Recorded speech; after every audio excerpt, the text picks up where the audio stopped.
흥채은 학생이 기록을 했습니다. 우리 찾으셨으면 저와 여러분이 한 절씩 교독하도록 하겠습니다. 제법 긴데요. 같이 읽겠습니다.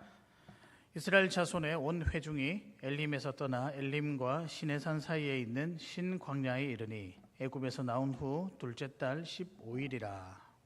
이스라엘 자손 온 회중이 그 광야에서 모세와 아론을 원망하여 이스라엘 자손이 그들에게 이르되 우리가 애굽 땅에서 고기 가마 곁에 앉아 있던 때와 떡을 배불리 먹던 때에 여호와의 손에 죽었더라면 좋았을 것을 너희가 이 광야로 우리를 인도해내어 이 온 회중이 주려 죽게 하는도다.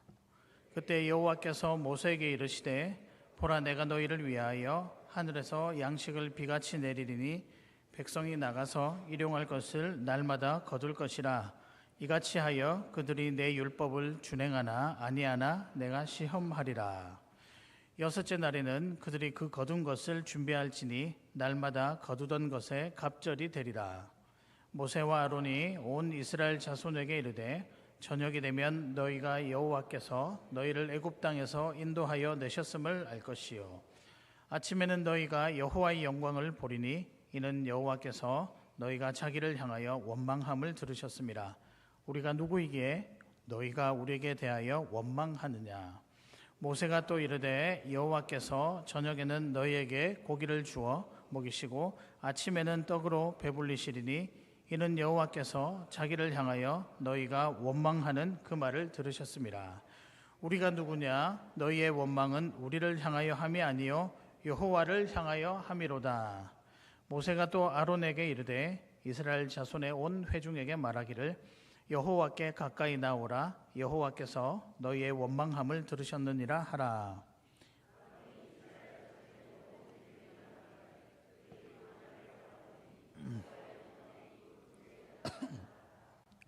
여호와께서 모세에게 말씀하여 이르시되 내가 이스라엘 자손의 원망함을 들었노라. 그들에게 말하여 이르기를 너희가 해질 때에는 고기를 먹고 아침에는 떡으로 배부르리니 내가 여호와 너희의 하나님인 줄 알리라 하라 하시니라. 아멘. 우리 말씀 듣기 전에 기도하며 나가겠습니다. 하나님 아버지, 오늘도 겸손한 마음으로 주의 말씀을 듣습니다. 성령께서 우리의 마음 문을 열어주시고 들리게 하시고 깨닫게 해주시옵소서. 주신 말씀 믿음을 가지고 한 주간 실천하며 살아나가는 귀한 성도들이 되게 해 주시옵소서. 감사를 드리고 예수님의 이름으로 기도드리옵나이다. 아멘. 오늘의 말씀은 항상 부어주시는 은혜입니다. 함께 보실까요? 항상 부어주시는 은혜. 은혜에 관한 말씀입니다. 그런데 이 은혜에 관한 말씀을 읽으면서 묵상하면서 오늘 읽었던 구절 중에 저와 여러분에게 아마 좀 거슬렸던 좀 불편한 구절이 있을 거라고 생각하시는데 혹시 몇 절일까요? 딱 읽어보시면 좀 이 부분은 조금 이렇게 마음이 불편하구나. 3절이죠. 3절. 우리 3절 한번 펼쳐주시겠습니다. 이스라엘 자손이 그들에게 이르되 우리가 애굽 땅에서 고기 가마 곁에 앉아 있던 때와. 이 말도 거짓말이겠죠. 왜냐하면 그들이 노예된 땅에서 무슨 고기 가마 곁에 있을 여유가 있었을까요? 그 다음에 떡을 배불리 먹던 때, 이것도 조금 의심스럽죠. 더 나아가서는 여호와의 손에 죽었더라면 해야 할 말이 있고 하지 말아야 할 말이 있는데 이 말을 하고 있는 거죠. 너희가 이 광야로 우리를 인도해 내어온 이 온 회중이 주려 죽게 하는도다. 여기서 인도해낸 이가 모세와 아론을 지칭하지만 사실은 하나님에 대한 원망으로 시작하고 있죠. 은혜에 관한 말씀을 진행하려는데 사실 이 되게 우리 눈에 조금은 거슬리는, 조금 불편한 마음을 드는 구절이 있습니다.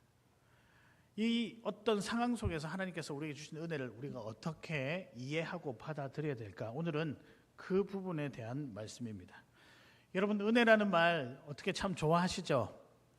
생각하면 감사하고 때로는 감격이 되기도 합니다.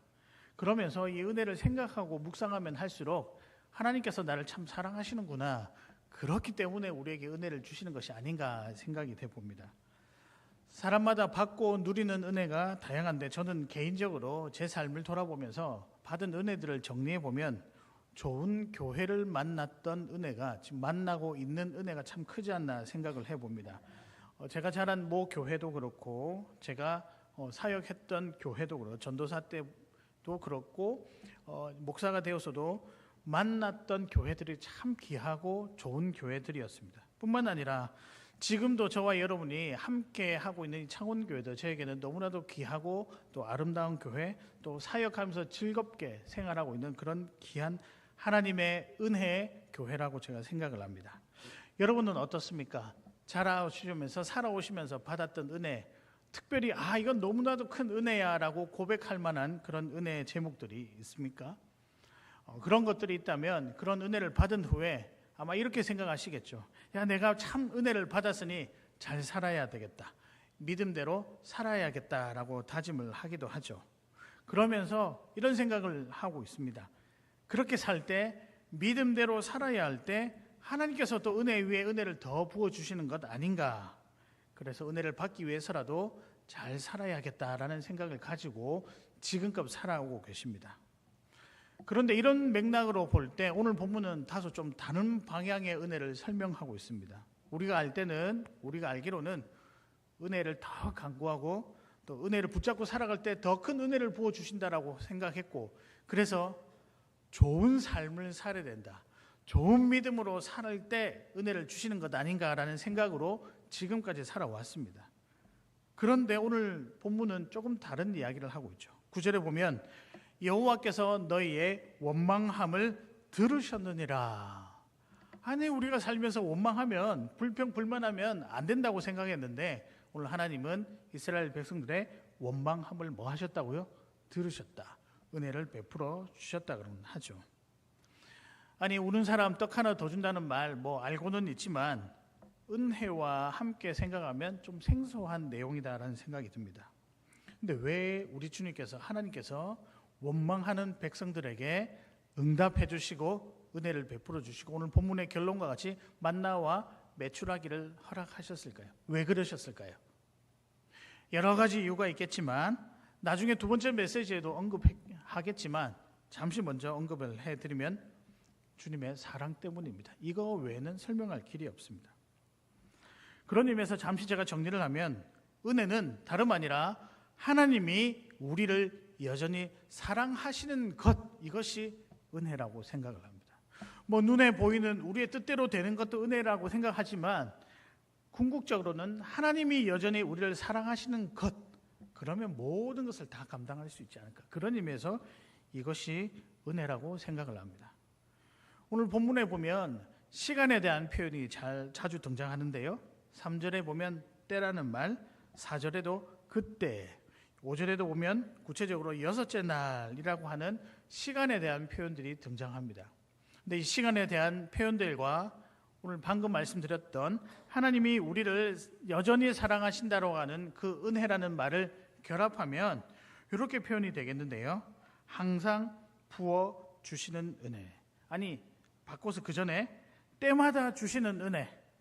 때마다 주신다는 것은 그 은혜가 항상 준비되었다라고 하겠죠. 항상 부어주시는 은혜. 항상 부어주시려면요, 그 대상에 대한 사랑과 관심이 많아야 됩니다. 그래서 여전히 우리를 사랑하시는 은혜. 그래서 오늘 저와 여러분이 나눌 이 항상 부어주시는 은혜 안에는 여러 가지 진리가 들어가 있는데 우리를 여전히 사랑하시는 하나님 그 은혜에 대한 이야기도 있습니다. 오늘 이런 구도로 이 본문을 살펴보시면 좋겠는데요. 그래서 오늘의 말씀은 다시 한 번 더 묵상하기를 항상 부어주시는 은혜. 오늘 이 본문 가운데 하나님께서 우리에게 말씀하시고자 하는 은혜의 메시지가 어떤 것들이 있는지 저와 여러분이 하나씩 살펴보도록 하겠습니다. 그래서 오늘 하나님의 은혜를 깨닫고 하나님의 사랑을 깨닫고 한 주간 그 은혜와 사랑으로 넉넉히 이기며 살아가시는 저와 여러분 되시기를 주님의 이름으로 축복합니다. 아멘. 오늘 좀 피곤해 보이시는 것 같아요. 그렇죠? 아닙니까? 그냥 빨리 설교하라고요? 그래서 우리가 먼저 인사 한번 하고 시작하겠습니다. 이 인사 계속해서 좋은데 너는 꽃이야, 너는 햇살이야 한번 인사하도록 하겠습니다. 너는 꽃이야. 제가 인도네시아 가서 말씀을 전하는데 그 나라는 그런 표현이 없더라고요. 사람이 막 너는 꽃이야 햇살이야 하니까 난리가 나는 거예요. 계속 그걸 하는 거예요. 그래서 이번에 가서 제가 또 만났는데 저보고 그런 거예요. You are flower, you are light 이렇게 이야기하는 거예요. 그래서 처음에 무슨 말이지? 내가 뭔 꽃이야? 꽃처럼 안 생겼잖아요. 이렇게 하면 꽃이 좀 되겠네요. 근데 그러면서 이제 이야기를 나눴는데 제가 그런 생각이 들었거든요. 하나님의 은혜 가운데 있을 때는 우리 모두가 꽃이고 귀한 햇살이구나. 여튼 하나님의 은혜 때문에 여러분이 꽃이 되고 햇살이 될 수 있습니다. 믿으십니까? 오늘 본문에 나타난 은혜 메시지 바로 들어가도록 하겠습니다. 첫 번째입니다. 은혜에 관한 메시지 첫 번째는 순종할 때 더 풍성히 누리는 은혜입니다. 조금 다르게 표현하면 기억할 때 더 풍성히 누리는 은혜다. 그런 의미에서 오늘 조금 생소한 개념, 순종이 행위가 아니고 무엇이다? 기억이다라는 것을 말씀드리고 싶습니다. 사랑하는 성도 여러분, 순종하는 자에게 은혜를 부어주십니다. 하나님의 은혜를 기억하는 자가 그것이 곧 순종이며 그런 자에게 하나님께서 은혜를 넉넉히 부어주십니다. 믿으십니까? 이 은혜를 누리며 살아가시는 저와 여러분 되시기를 바랍니다. 여러분, 본문 속에 등장한 사건은 큰 사건에 이름을 붙이면 만나와 메추라기 사건입니다. 애굽 땅에서 나온 지 한 두어 달쯤 되었나요? 가나안 땅으로 가는 길이 생각보다 힘이 듭니다. 물론 우리는 그런 환경이 아니지만 사막길을 걷는다는 것은 아마 혹시나 경험해 보신 분들은 보통 일이 아니다라는 생각이 드는데요. 아마 그들에게는 자유는 있어도 포기해야 될 것들, 온전히 누려야 될 것들은 누리지 못하는 그런 상황입니다. 그러다 보니까 길을 걸어가는데 옛날 생각이 나는 거예요. 그래서 3절에 우리가 애굽 땅에서 고기 가마 곁에 있던 때와 떡을 배불리 먹던 때와 여호와의 손에 죽었더라면 좋았을 것을 너희가 이 광야로 우리를 인도해내어 온 회중이 줄여 죽게 하는도다 라고 악담에 가까운 원망과 불평을 하죠. 백성들의 말 속에 한 가지 빠져 있는 게 있습니다. 무엇일까요? 하나님의 약속에 대한 기억이 빠져 있는 거예요. 여러분, 이 광야길을 왜 걸어가고 있을까요?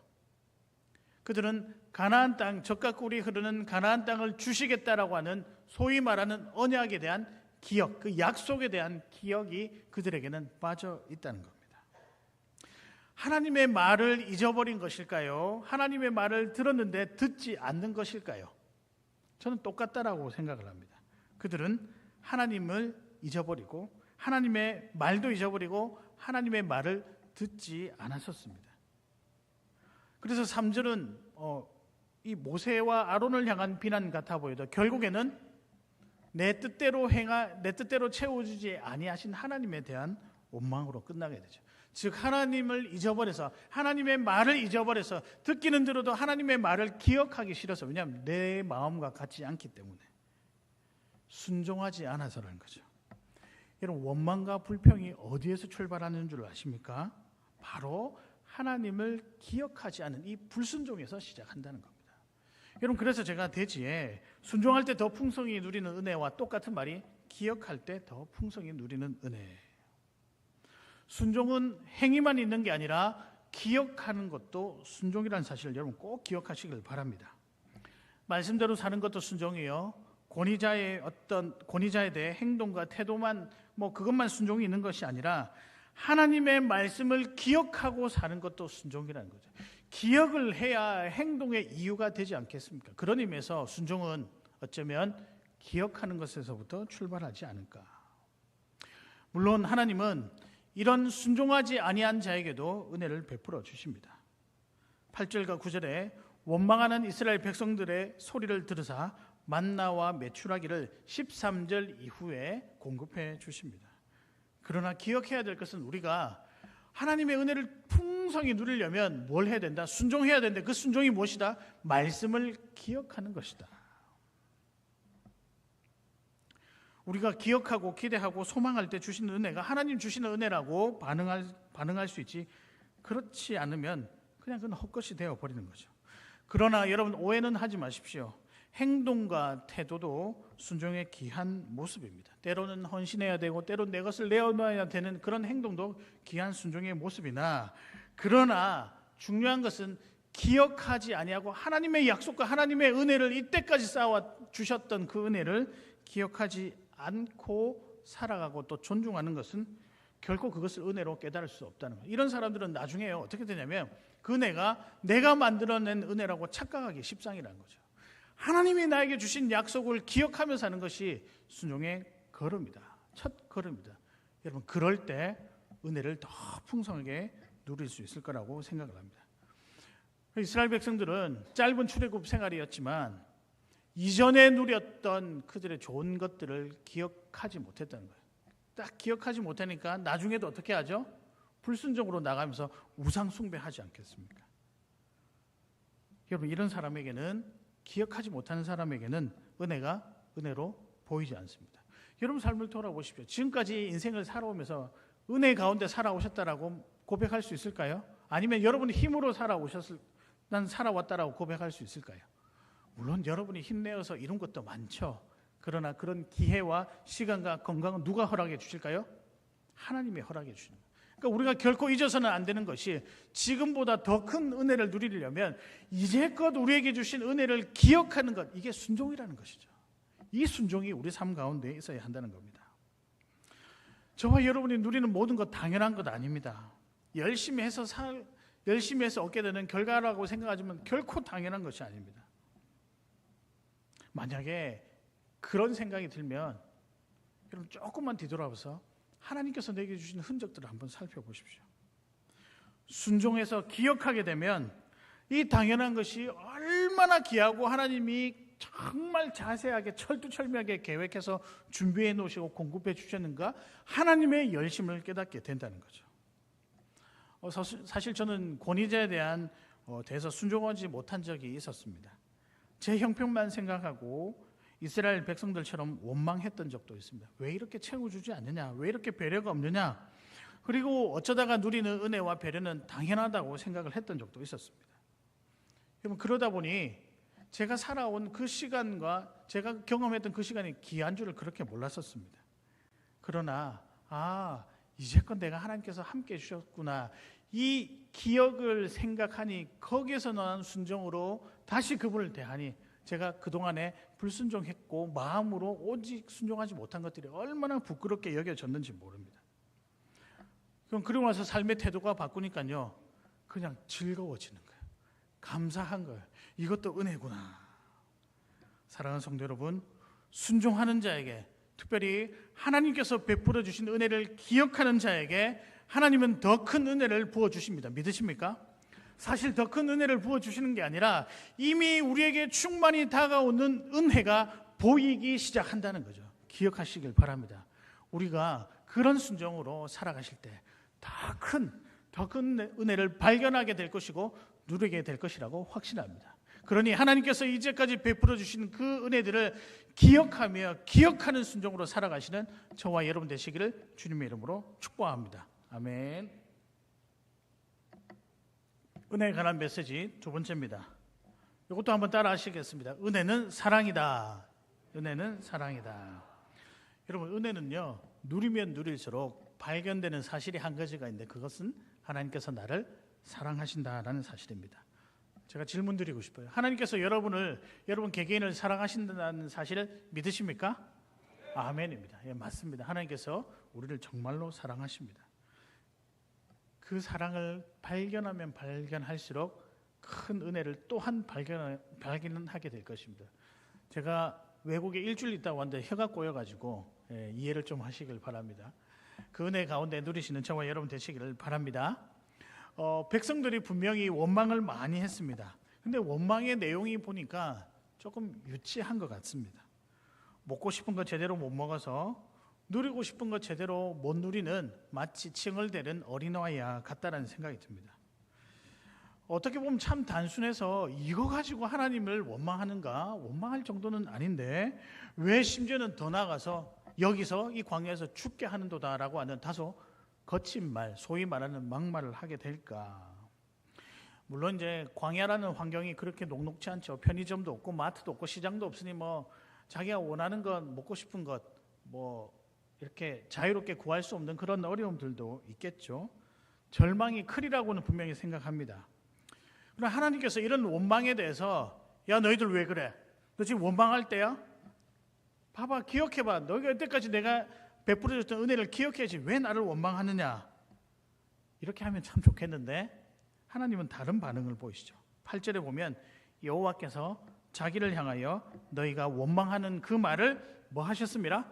들으셨습니다. 그리고 12절에 보면 내가 이스라엘 자손들의 원망함을 들었노라. 그들에게 말하여 이르기를 아침에는 떡으로 배부르리니 내가 여호와 너희의 하나님인 줄을 알리라 하라 하시니라. 반응하셨다는 거죠. 우리들의 원망을 들으셨다는 거죠. 그럼 우리는 그럼 원망해도 됩니까? 근데 우리 마음은 안 그렇잖아요. 우리는 원망하는 것보다 오히려 더 억지로라도 감사하고 싶은 마음으로 살아가는데 아니 백성들을 원망하니까 공급해 주시더라. 그래서 오늘부터 저와 여러분은 원망하시면 될 것 같아요 라고 한다면 제가 뭐 말씀을 전할 필요는 없겠죠. 근데 하나님께서 분명히 필요한 것을 채워 주십니다. 그리고 5절에 보면 여섯째 날에는 두 갑절로, 아마 그게 안식일을 상징하는지 정확하지는 않지만 예배하는 그날을 위해서도 정말 세심하게 채워 주십니다. 필요를 공급받는 것 중요한 일이죠. 그런데요, 여기서 중요한 사실이 한 가지 있습니다. 원망을 해도 하나님께서 왜 공급하실까요? 사랑하기 때문이죠. 애정과 관심이 없으면 공급할 필요가 있을까요? 없을까요? 여러분 자녀들 생각해 보십시오. 때론 말 안 듣고 때론 내 속을 상하게 하더라도 자녀 만들 때 반찬에 여러분 독을 넣는 부모는 아무도 없습니다. 그럼 큰일 나겠죠.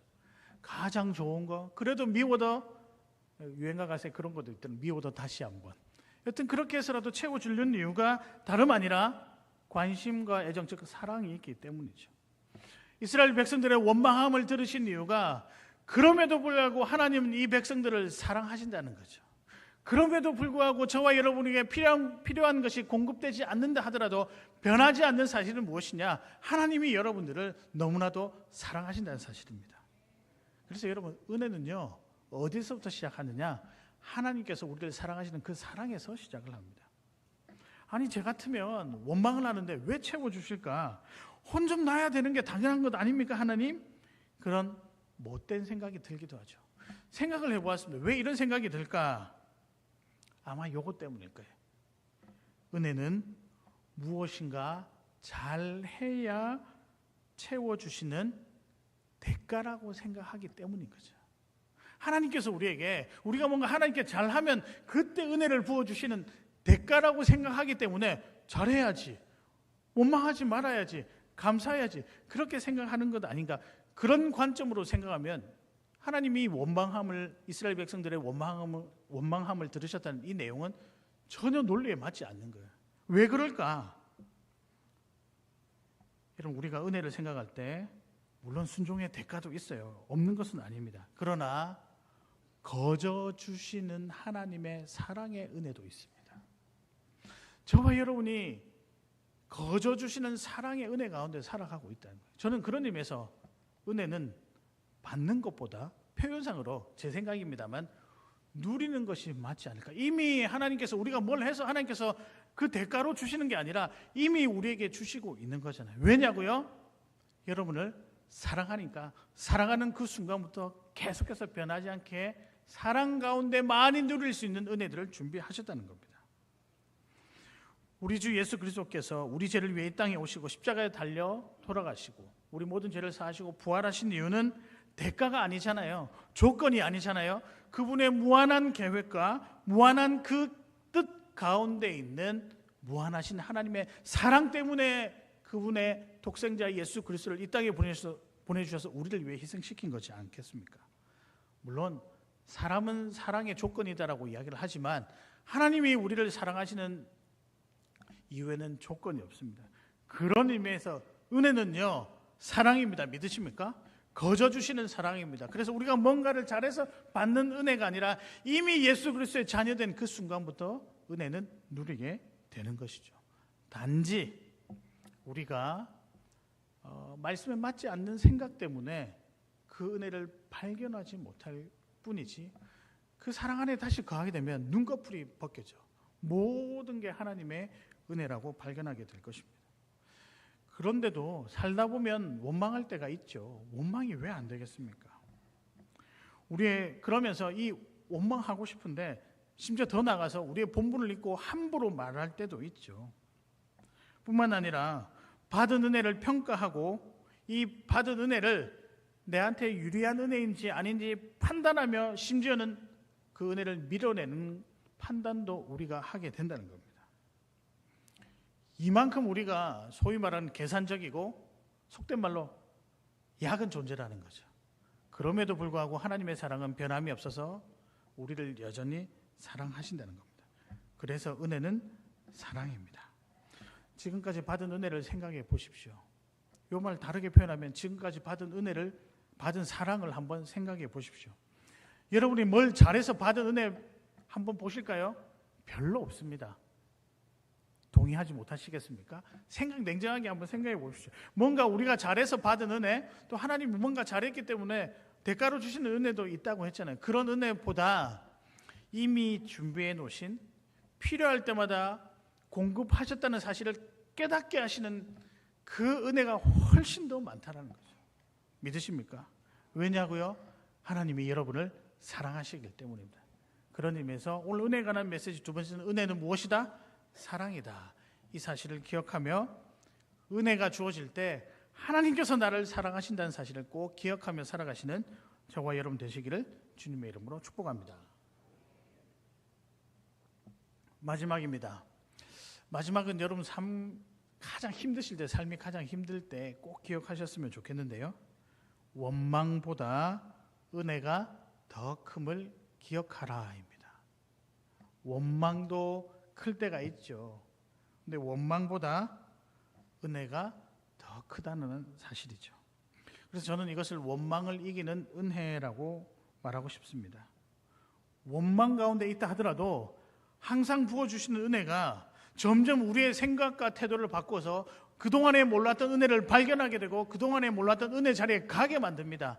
이것이 성도들에게만 주어진 하나님의 특별한 은혜입니다. 믿으십니까?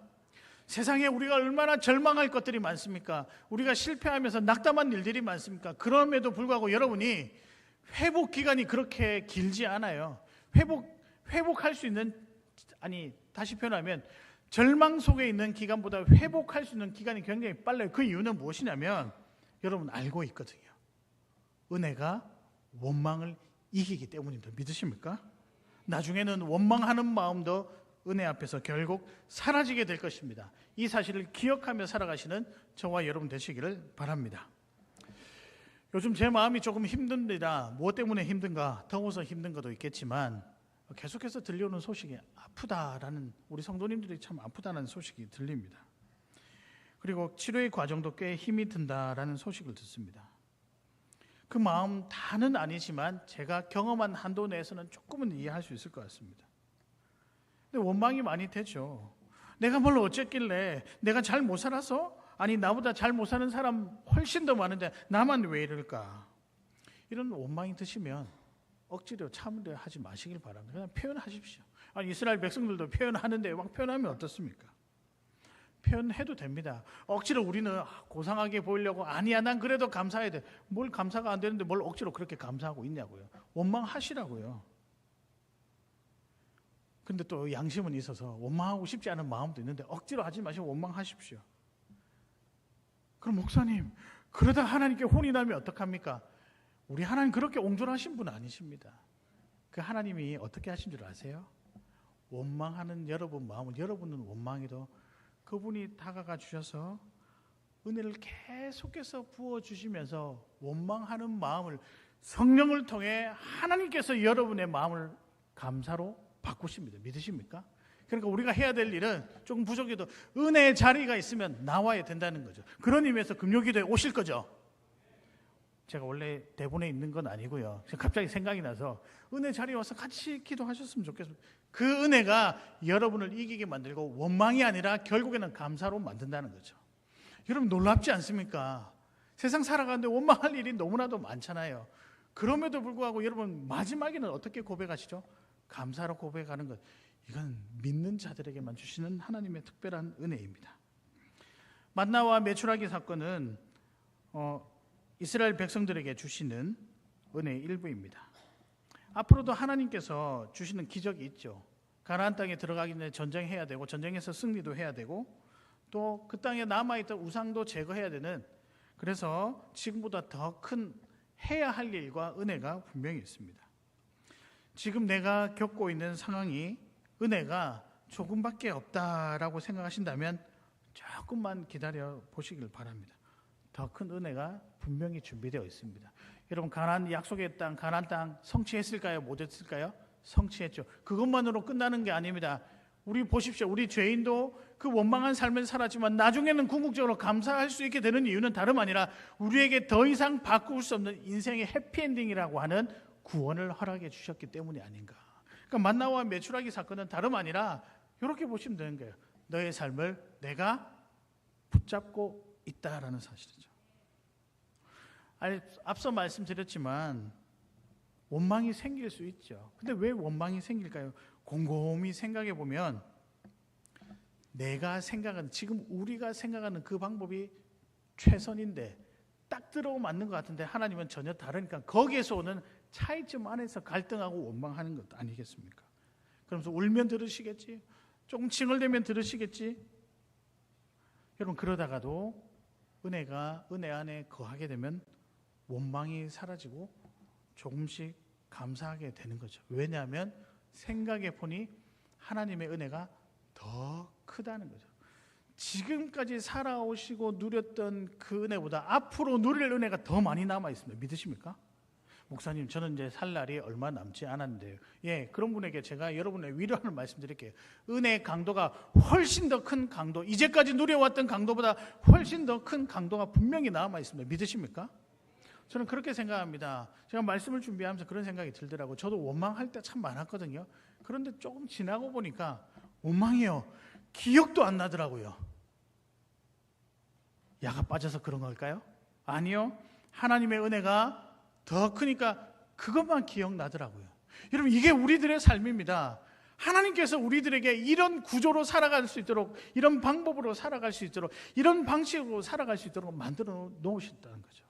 얼마나 대단합니까? 그러니 여러분, 원망이 밀려오면 원망도 하시길 바랍니다. 시간 지나면 하나님이 원망을 감사로 바꾸십니다. 믿으십니까? 제가 이번 주에 인도네시아에 있는데 제가 아는 집사님, 저보다 나이는 어린데 제가 아는 집사님의 소식을 들었습니다. 근데 그 집사님이 그러시는 거예요. 목사님, 생각이 나서 전화해. 예전에 제가 사역했던 교회 집사님이셨는데 자기 암이 걸렸다는 거죠. 이제 암이 걸려서 이제 또 수술과 치료를 시작해야 된다. 그러면서 많이 울었대요. 엄청 울었대요. 나이도 젊고 돌봐야 될 애들도 많은데 많이 울었대요. 근데 전화도 하기 싫고 아무하고도 대화도 하기 싫다고 하시더라고요. 근데 왜 제게 전화했었습니까? 근데 생각해 보니까 그런 마음이 들더라고요. 지금까지 살아왔던 은혜보다 앞으로 누리게 될 은혜가 많다라는 그 사실이 자기에게 꽉 다가오는데 그게 그렇게 힘이 되더라고요. 믿으십니까? 보십시오. 병 중에 있어도 하나님의 은혜가 마음을 달리하니 그 병을 이길 힘도 허락해 주시지 않겠습니까? 제가 이번에 태국팀 소식을 들었습니다. 제가 작년이 아니고 올해 1월에 우리 정탐 여행을 다녀왔는데 그때 가니까 정작 정식 교회는 아니지만 어떤 기도처, 전도처라고 하는 곳이 있었는데요. 그냥 이게 흙 땅에 나무 몇 개 뚝뚝뚝뚝 세워진 그런 교회였습니다. 딱 보는 순간 너무 마음이 아프더라고요. 근데 26살로 기억하는데 키도 저보다 작아요. 제가 애 같더라고요. 제가 이제 애라고 부를 수 있는 나이가 된가 보죠. 여튼 애 같은 그 청년이 열심히, 전도사가 열심히 사역하고 있는데요. 이번에 제가 청년팀을 통해서 소식을 듣고 제가 선교사님께 한번 여쭤보았습니다. 청년팀에게 들은 소식은 그 허름한 땅에 그냥 주인이 무상으로 건물 지어서 사용하라고 했는데 그 허름한 땅에서도 나가라고 했다는 거죠. 자기가 이제 다른 건물을 지어야 되니까. 근데 여러분, 나무로 그냥 삐쩍삐쩍 세운데 거기 무슨 성도들이 와서 그 미얀마 난민들이 어떻게 헌금을 해가지고 교회를 유지할 만한 그런 비용이 전혀 없을 거라고 생각하는데 여튼 그렇게 어려운 상황이었어요. 근데 이 전도사님이 교회를 온전히 세우기 위해 또 주변에 알아보다 결국 한 곳을 정했습니다. 근데 월세를 어느 정도 내야 된다고 그렇게 이야기를 하시더라고요. 어려운 상황인데 그래서 이제 선교사님이 가서 물었답니다. 그냥 목회를 이 교회가 안 되니까 목회를 좀 그만두고 다른 교회 가서 사역을 하면 안 되겠느냐, 뭐 그런 방법도 있지 않겠느냐, 아니 꼭 목회를 해야 되느냐라고 이야기를 하니까 그 전도사님 딱 이랬다는 거죠.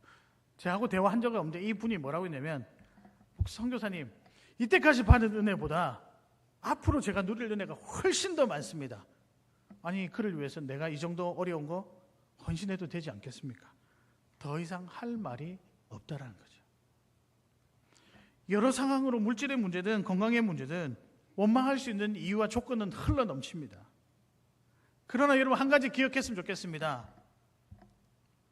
앞으로 받을 은혜가 더 크다. 여러분 주변에 한번 인사하십시오. 앞으로 받을 은혜가 더 크다. 여러분 이 사실 믿으십니까? 만나와 매출하기로 시작되었지만 만나와 매출하기로 끝나지 않았습니다. 우리 구원이라고 하는 놀라운 은혜까지 하나님의 은혜가 도착을 한 것이죠. 이 사실을 기억하면서 저와 여러분 살아가셨으면 좋겠습니다. 그래서 은혜가 원망보다 더 큰 인생을 한 번이라도 누려봐야 되지 않겠습니까? 그렇게 살아가신 저와 여러분 되시기를 바랍니다. 말씀 정리하겠습니다. 오늘의 말씀은 항상 부어주시는 은혜에 관한 메시지인데요, 첫 번째는 순종하는 자, 기억하는 자에게 은혜를 더 주신다. 두 번째는요, 은혜는 하나님의 사랑이다. 거저 주신 사랑이니까 마음껏 누리시기를 바랍니다. 그리고 마지막은 원망보다 은혜가 더 큼을 기억하자. 살다 보면, 저는 여러분보다 많이 살지 않았지만 살다 보면 희한한 일이 참 많잖아요. 뭐 이거 해석도 안 되고 도대체 왜 이럴까? 인간의 논리로 해석되지 않는 일이 있는데요, 그런 일 많을 겁니다. 그러나 그 일 뒤에도 하나님의 은혜는 있습니다. 믿으십니까? 언젠가는 그 은혜가 여러분의 인생을 덮으리라고 생각을 합니다. 그럴 때 여러분 곳곳에 사람을 통하여든 때로는 물질을 통하여든 여러분 교회를 통하여든 말씀을 통하여든 내가 너를 사랑하고 내가 너와 함께한다는 주의 메시지를 발견하게 될 것입니다. 믿으십니까? 이번 한 주 살아가실 때 은혜 가운데, 하나님이 나를 사랑하시는 그 은혜 가운데 살아가시는 저와 여러분 되시기를 주님의 이름으로 축복합니다. 우리 그 마음으로 이 찬양 제가 한 주 동안요 얼마나 많이 들어서 이제 귀가 아플 정도로 많이 들었는데 그래도 좋습니다. 우리 함께 찬양하도록 하겠습니다. 나를 지으신 이가 하나님,